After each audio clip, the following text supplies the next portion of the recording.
దీర్ఘకాలిక వ్యాధుల నివారణకు హోమియో వైద్యం చక్కటి పరిష్కారమని ప్రముఖ హోమియో వైద్యులు డాక్టర్ జీబీ సాగర్, డాక్టర్ సత్యానివేష్ పేర్కొన్నారు.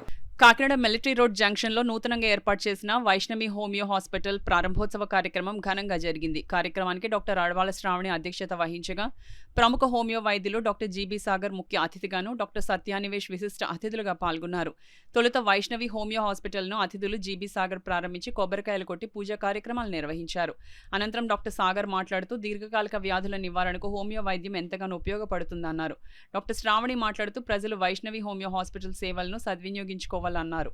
కార్యక్రమంలో పాల్గొన్న నగర ప్రముఖులకు హాస్పిటల్ అధినేత అడవాల శ్రీను కృతజ్ఞతలు తెలియజేశారు. కార్యక్రమంలో పాల్గొన్న నగర ప్రముఖులు, స్థానిక పెద్దలు పాల్గొని డాక్టర్ అడవాల శ్రావణికి శుభాకాంక్షలు తెలియజేశారు. శ్రీ గురుభ్యో నమః. అందరికీ నమస్కారం అండి. ఇవాళ నేను వైష్ణవి హోమియో హాస్పిటల్ పెట్టడం జరిగింది.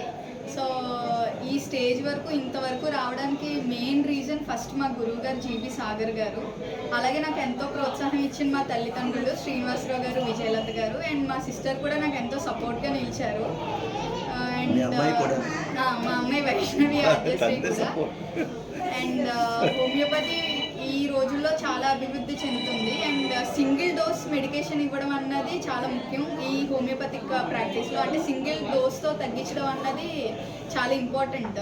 కాన్స్టిట్యూషనల్గా వెళ్ళడం కూడా చాలా నెససరీ ఈ సిస్టమ్ ఆఫ్ మెడిసిన్లో. అండ్ హోమియోపతి అనేది ఒక మనిషికని కాదు, వాళ్ళు హెడ్ నుంచి టో వరకు ఎలాంటి సిమ్టమ్స్ ఉన్నామన్నది మనం టోటాలిటీ ఆఫ్ సిమ్టమ్స్ తీసుకుని దాని ద్వారా మెడికేషన్స్ అన్నది ఇవ్వడం జరుగుతుంది.